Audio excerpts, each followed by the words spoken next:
Hola a todos, soy Ismael García Villarejo con la producción de José Jiménez y la realización de Gabriel García Guío. Esto es Finanzas.com al cierre del 3 de marzo.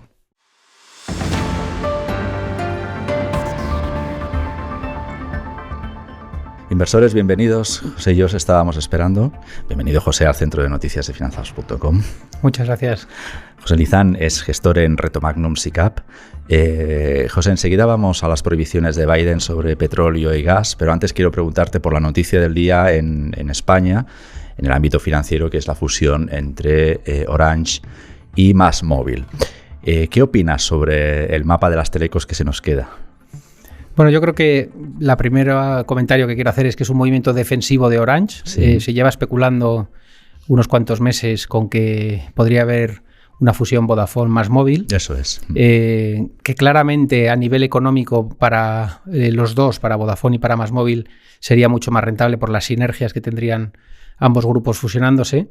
Pero no nos olvidemos que todo el grupo MásMóvil se ha apalancado sobre la red de Orange y probablemente hay un pacto de no agresión, ¿no? Uh-huh. Al final, una fusión MásMóvil-Vodafone hubiera supuesto que Orange se quedaría como tercer player a nivel nacional por cuota de mercado y hubiera estado en una posición, en vez de salir reforzado como ha salido hoy, hubiera estado en una posición del competidor con menos volumen de clientes a nivel nacional. Sí que es verdad que tiene un modelo más rentable que el de Vodafone y mucho más consolidado y de mucha más calidad, con un producto de más calidad que el que tiene Vodafone, y Vodafone claramente es el gran perdedor de todo esto y el que va a sufrir muchísimo con esta operación corporativa.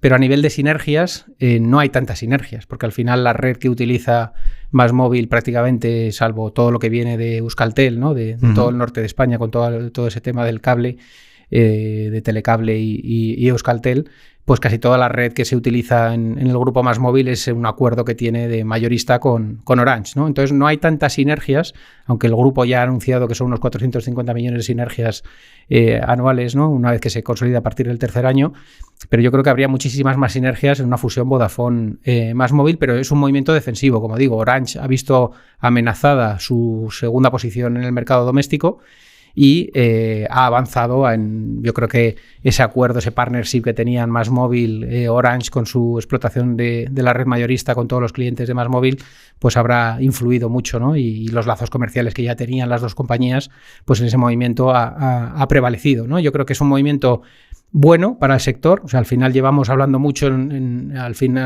los últimos años de que en Europa tiene que haber concentración.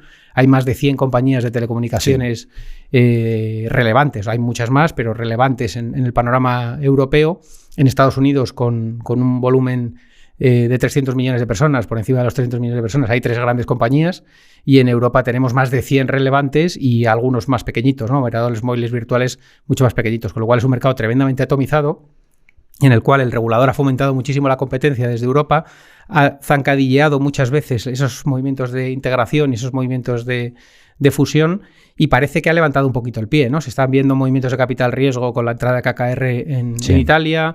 Se hablaba también de una fusión de Iliad con Vodafone Italia, aunque parece que no ha llegado a buen puerto, pero bueno, se está empezando a ver movimientos corporativos de concentración y de racionalización de un sector que necesita ser racionalizado, ¿no? Hemos tenido una década en la que las telecos han visto una erosión de márgenes enorme, una competencia feroz en precios, bajadas de ARPUs constantemente en todas las compañías, y ha empezado el mercado a racionalizarse, y eso para todos los competidores es bueno, ¿no? Que al final haya concentración, haya menos players y que se reduzca el número de operadores, pues yo creo que al final racionalizará el mercado, habrá menor competencia en precios, aunque sí que es verdad que si siguen con la estrategia multimarca, al final eso es lo que deberían también un poco controlar, porque al final si el dueño es el mismo pero tienes 6 marcas sobre la misma compañía, pues al final te vas al segmento bajo con unos precios, al segmento medio con otros y al segmento alto con otros, y al final es como si tuvieras muchos players en el mercado, ¿no? Yo creo que tendría que haber una segunda vuelta de la racionalización, y es reducir el número de marcas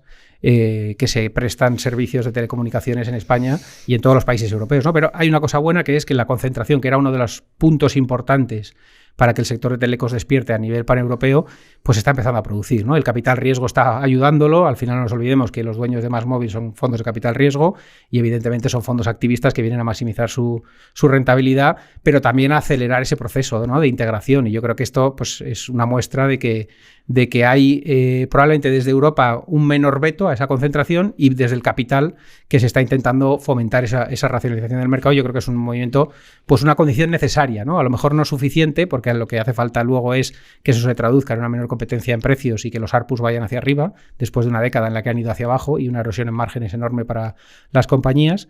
Y bueno, también es verdad que operadores más grandes va a permitir todo el despliegue de red y de infraestructura, pues que se acometa con más capacidad, ¿no? Y yo creo que menos players más grandes permitirá tener una red o una capacidad de inversión mayor, ¿no? Porque los players pequeñitos al final pues suelen ir muy apalancados, suelen ser compañías que van muy al límite y les cuesta mucho más desplegar infraestructura, ¿no? Entonces yo creo que bueno, pues todo se está racionalizando, todos están dando los pasitos en la buena dirección.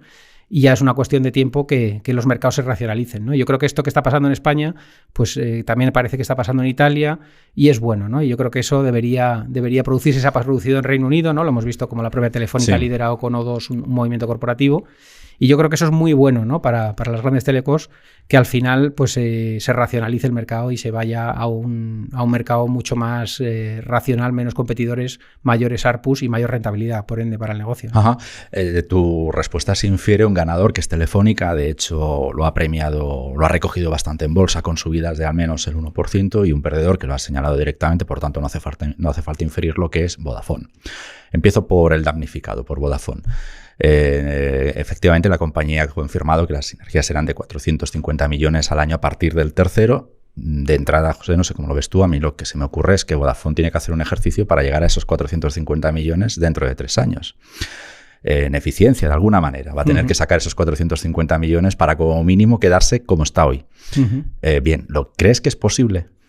Bueno, yo creo que Vodafone tiene una papeleta importante, ¿no? Porque al final, como digo, la oferta, todo el tema del cuádruple play y el segmento alto lo ha perdido. O sea, al final todo el espectro alto de clientes se lo ha quedado prácticamente Telefónica y algo Orange. Es consecuencia del fútbol, eso entiendo. De la televisión, el modelo de televisión y del fútbol, pues le ha dejado totalmente fuera, y tener un producto, un cuádruple play, como se suele llamar, ¿no? De fibra, móvil, fijo y televisión, de menos calidad, ¿no? Yo creo que ahí le han comido la tostada todos sus competidores. Orange TV y el grupo Más Móvil, con todo el tema de Agile TV, han sido capaces de dar un producto de calidad y de pues combatir a una Telefónica que tenía un producto muy potente, y Vodafone es el que se ha quedado triturado en la parte alta de la clientela, ¿no? En la base alta de clientes de más ARPU y de clientes de más consumo, ¿no? Y por la parte... Sí, déjame solo por aclarar el tecnicismo a nuestra audiencia, que no todos son técnicos. El ARPU son ingresos por cliente. Eso es. Muy bien, seguimos. Y por otro lado, en la parte baja y media, la competencia es todavía más feroz, ¿no? Tienes los Digi, tienes las 17 marcas que tienen cada competidor, pues el propio antiguo 20 de Telefónica, ¿no? Que luego es O2, o sea que tienes un montón de competidores, con lo cual los ARPUs y los precios son mucho más bajos, ¿no? Y se ha quedado en una banda que en la banda alta la ha perdido y se ha quedado en la banda donde más competencia hay y donde más difícil es ganar clientes, y de hecho ha perdido un montón, casi todo por poner otro tecnicismo, el churn, ¿no? Casi todo el cambio de clientela, pues Más Móvil le ha arrasado, ¿no? Y en los últimos años, si uno mira las migraciones, pues el gran damnificado ha sido Vodafone y el gran beneficiado ha sido Más Móvil, que le ha quitado un montón de cuota de mercado, ¿no? Si ahora se unen Orange y Más Móvil, se queda todavía en una posición mucho más débil, y no es descartable incluso que en algún momento Vodafone se vaya de España, porque está en una situación muy compleja. Tuvieron además, si os acordáis, todo el tema de la compra no me sale el nombre del otro competidor de cable que había en España, que tuvieron un problema contable al comprarlo, no me acuerdo ahora del nombre, que era... no lo recuerdo ahora. No lo recuerdo ahora. Seguro que nos saldrá. Sí. Pero bueno, que de todas maneras lo voy buscando mientras. Compraron uno. En España había 2 operadores de cable, que era Euskaltel y Telecable en el norte, ¿no? Con R-Cable en Galicia, solo había cable por allí, y luego había otro en Madrid, que fue el que compró Vodafone, que no me sale el nombre ahora, y que tuvo un problema, cuando compraron esa compañía, había problemas contables de una contabilidad mal hecha y tuvieron un agujero importante, ¿no? Con lo cual ha sido una consecución de errores por parte de Vodafone, que desde luego le ha traído una situación muy compleja en el mercado nacional, ¿no? En el mercado español. y no es descartable ninguna operación por parte de Vodafone, incluso salir de España, ¿no? y que algún otro operador pues pueda comprarle e intentar rentabilizarlo, ¿no? Pero desde luego se ha quedado en una situación muy precaria y es el gran damnificado, desde luego. Uh-huh.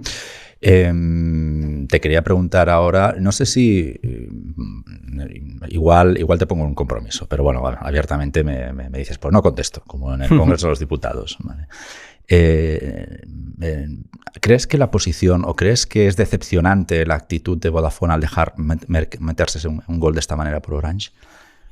Bueno, yo no creo que sea decepcionante. Hay que preguntarse si tenía la capacidad financiera en estos momentos, a pesar de ser un mastodonte Vodafone, y el interés también estratégico como compañía, ¿no? Al final no nos olvidemos que si tú estás en la cola, ¿no? de un mercado, estás viendo que la competencia te está dando por todos los flancos y es un mercado que hacer un esfuerzo para intentar rentabilizarlo y para intentar reposicionar tu marca en un mercado igual te cuesta muchísimo y no lo consigues, pues a lo mejor el racional es abandonar ese mercado, ¿no? Y yo creo que no es descartable que Vodafone España en un momento dado pueda desde luego va a tener que dar un giro de timón, ¿no? Un giro de timón en la estrategia y va a tener que enfrentarse a un mercado mucho más complicado con dos operadores muy grandes, haciéndole mucha competencia, con mucha cuota de mercado a nivel nacional y en el cual su producto es más débil, ¿no? Yo creo que va a tener que dar un golpe de timón o una gran decisión estratégica que pueda ser o abandonar el mercado nacional o dar un cambio radical en su estrategia, ¿no? Creo que te referías a ONO, ¿puede ser? ONO, que no me salía. Antes, sí. ONO. Vamos a por el ganador a priori, que es Telefónica, que ve, como señalabas, un competidor menos. De todas maneras, permíteme que pongamos el prisma sobre el inversor. Parece que el inversor de Telefónica solo valora el dividendo. Parece. Por tanto, te pregunto, Orange y MásMóvil han anunciado planes de OPV. ¿Crees que tiene algún sentido invertir en esta futura compañía si no hay una apuesta clara por el dividendo como hace Telefónica? Bueno, yo creo que los capitales riesgo lo que buscarán con esa OPV es un evento de liquidez, ¿no? Al final eso es lo que se pretende, ¿no? Con este movimiento corporativo. Lo hemos visto muchas veces, ¿no? Hemos visto compañías entrar y salir. Me viene a la cabeza Parques Reunidos, que ha salido 2 veces a bolsa y 2 veces ha sido excluida de bolsa, por poner un ejemplo, ¿no? Y casi siempre está el capital riesgo detrás. Es bastante común, ¿no? Que el capital riesgo, una vez que haga todo el proceso de integración y que haga todos sus movimientos, pues que se liste, ¿no? La propia Telefónica tiene listado filiales en sus mercados principales, ¿no? Lo tiene en Reino Unido, lo tienen en Alemania, lo tiene en Brasil, o sea que es bastante común en el sector de telecomunicaciones listar filiales geográficas, ¿no? En el caso de Orange, que ya tiene Orange Francia, pues podría listar perfectamente Orange España y hacer ese movimiento corporativo, y tendría lógica cuando tú tienes de socios a fondos de capital riesgo que buscarán un evento de liquidez, al menos parcial, para hacer plusvalías, porque al final, pues oye, con todos los movimientos que han llevado a cabo, pues querrán realizar, ¿no? No nos olvidemos que aquí en el capital de MásMóvil hay gente que ha entrado por Telecable, sí. Hay gente que ha entrado por Euskaltel, hay gente que ha entrado por todas las operaciones corporativas que hizo MásMóvil en su día, desde Providence y compañía. O sea que hay un montón de fondos, ¿no? que vienen de distintos puntos y que todos ellos querrán materializar y cristalizar una plusvalía o reducir la exposición que tienen a ese grupo una vez que ya se ha concluido el proceso de integración, ¿no? Entonces yo creo que va por ahí, ¿no? El intentar materializar y cristalizar a esos fondos de capital riesgo un evento de liquidez. Nos movemos, si te parece, José, hacia la otra. Hay 2 noticias más que me gustaría abordar. Hoy, curiosamente, gracias al coronavirus, la Unión Europea está en condiciones hoy de hacer una emisión de deuda conjunta de bonos que servirán. No nos han dado demasiados detalles, aunque tenemos sospechas ya en finanzas.com de por dónde pueden ir los tiros, que como nos dedicamos a informar y no a lanzar sospechas, pues cuando lo tengamos confirmado lo contaremos. Pero en principio servirá para pagar energía, no sabemos nada más y es ahí donde tenemos nuestras sospechas, y defensa, gasto militar. Bien, a anunciarse eso y el mercado darse totalmente la vuelta. ¿Te ha sorprendido este giro alcista tan repentino? Porque el día no apuntaba nada bien tampoco hasta que se ha conocido esto. Bueno, de hecho venía el día con caídas duras, ¿no? En la preapertura. Y estamos con cierres, por ejemplo, el IBEX en 1,82. Sí, o sea que sí que es verdad que cierres positivos, quiero decir. Se lleva demandando a la Unión Europea una mayor integración, sobre todo yo creo que desde la gran crisis del 2008, ¿no? Se ha hablado mucho de la mutualización, ¿no? Se ha hablado mucho de la armonización fiscal.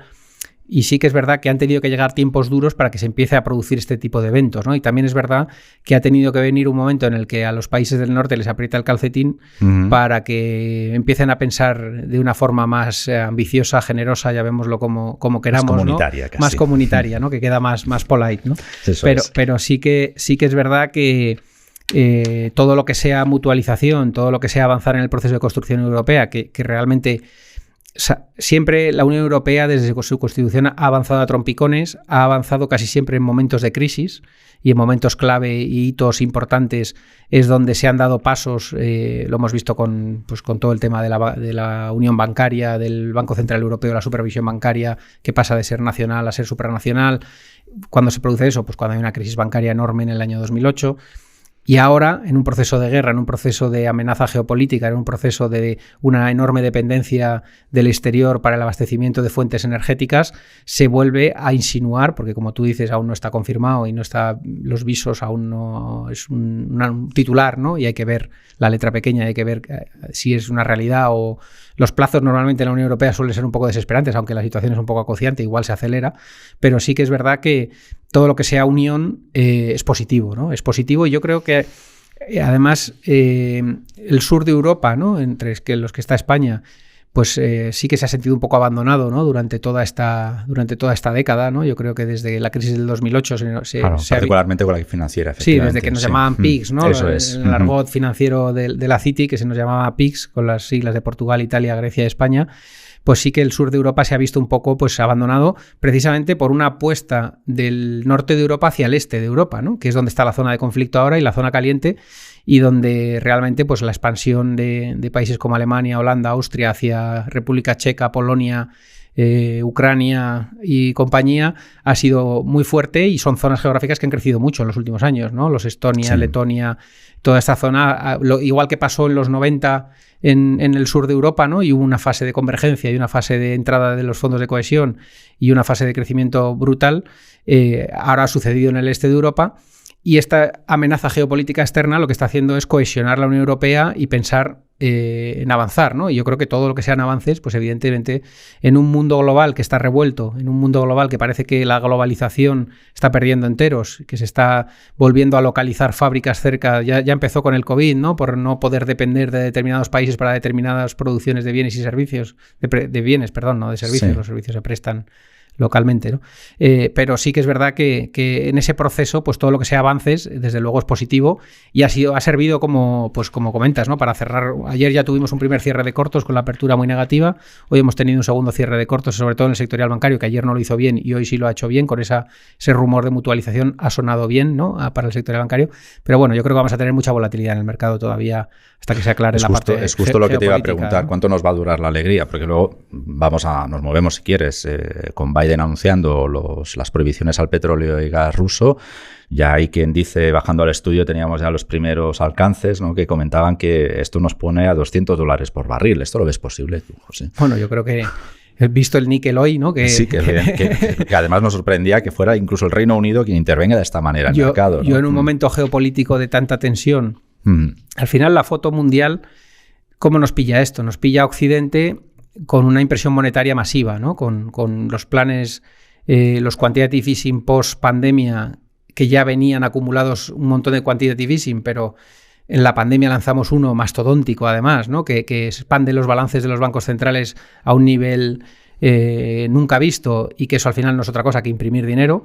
Nos pilla con los tipos de interés en mínimos. Estaba a punto de cortarte y aclarar a la audiencia que es darle a la maquinita. Sí, esto que está diciendo José es darle a la maquinita. Entonces, el momento en el que nos pilla geopolíticamente es en un momento de debilidad porque bueno, y con la maquinita ya prácticamente destrozada de tanto darle a la maquinita, ¿no? Claro, o sea que y entonces, ¿por qué digo esto? Porque hay un momento en el que la masa monetaria es como el agua un poco, y a mí me gusta decir mucho eso, ¿no? Que al final tú crees que controlas el agua, pero el agua a veces encuentra la fisura y cuando la encuentra revienta presas y revienta un montón de cosas, ¿no? Claro, si tú abusas de la política monetaria ultra expansiva, el problema que hay es que el dinero llega a un momento que deja de creer en el dólar y deja de creer en el euro, ¿no? Y en un momento en el que geopolíticamente está siendo muy dañado por todos los movimientos de Rusia, materias primas, hay un movimiento de colateralización del dinero buscando proteger el poder adquisitivo, pero ya no solo contra la inflación de tu país, sino como ahorradores a nivel mundial, ¿no? Entonces yo creo que hay mucho dinero a nivel mundial que está comprando bienes reales, está comprando, no hay más que ver los precios de los inmuebles a nivel mundial, Sí, no cierto. solo en España, sino a nivel mundial. No hay más que ver las materias primas cómo están. Las acciones antes del tema ruso estaban disparadas. ¿Por qué? Porque la gente prefiere tener acciones que tener el dinero en cuenta corriente y en depósitos y en bonos del Tesoro americano o en bonos del Banco Central Europeo. De hecho, las últimas subastas de bonos han sido con muy poca liquidez, ¿no? Con muy poca demanda a nivel mundial.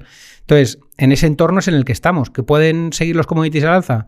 En un mundo en el que hay falta de credibilidad sobre los bancos centrales, yo creo que la reunión de la próxima semana de la Reserva Federal es un match ball y no va a cambiar nada si sube 25, 50 o no sube en el sentido de en el corto plazo, pero sí que, o sea, lo que está en juego desde mi punto de vista es la credibilidad de los bancos centrales. O sea, los bancos centrales estamos acostumbrados en Occidente a que aquí hay estabilidad, a que aquí no hay inflación, llevamos muchos años sin inflación y estamos viendo como en otros países donde sí que había inestabilidad, donde sí había inflación, como es Latinoamérica u otros países emergentes, los bancos centrales están luchando continuamente con subidas de tipos para frenar la inflación y eso trae recesiones y ralentizaciones.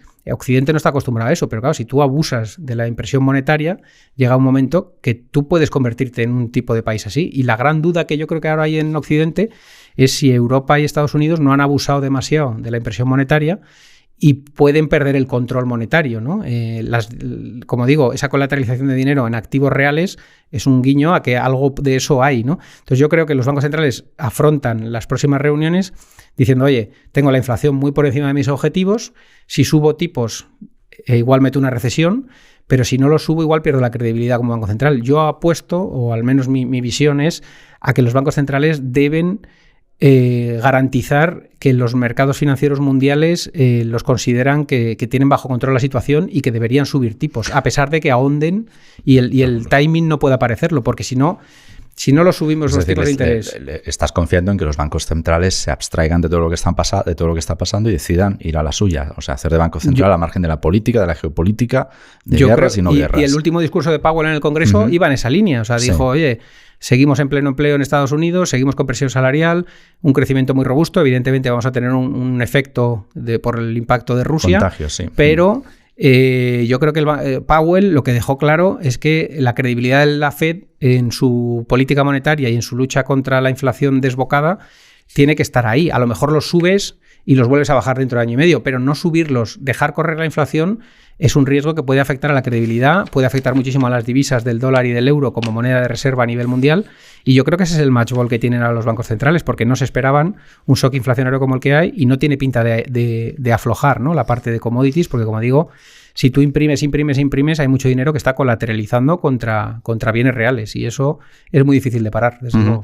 Pues vamos a ver, José, cuánto nos duran las alegrías de la sesión de hoy, a ver qué sorpresas nos trae mañana. Desde luego, como siempre, decimos un entorno de volatilidad absolutamente extrema, la montaña rusa que dice nuestro productor. Con un VIX por encima de 30 como estamos sostenido, pues los vaivenes del +3, -3 es el 0,20 de volatilidades del 10 sí. Y del 8 y del 16, eso, ¿no? Sí. O sea que es lo normal. Muy bien.